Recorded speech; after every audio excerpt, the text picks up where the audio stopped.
So let's talk a little bit about the future of medical exercise training.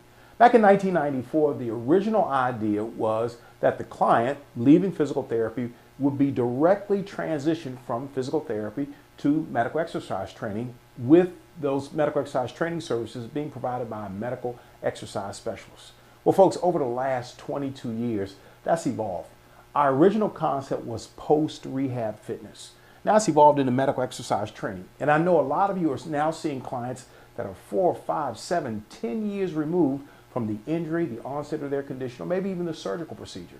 Maybe they had the surgery done in Milwaukee and they're now living in Honolulu, and there's no way to get in contact with the surgeon that replaced their hip. So now you're faced with a new client, what we call the medical exercise client.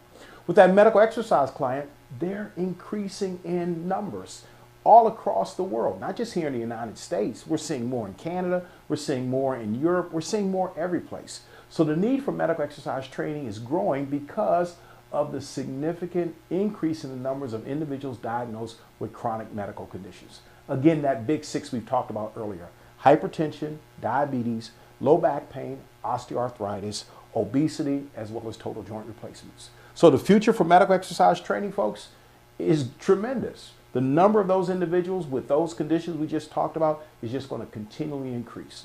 We've also seen changes with insurance carriers. They're reducing the number of services, the number of visits allowed for rehab services. And the one thing we do know is exercise is the key to long-term management of chronic medical conditions. So guess what?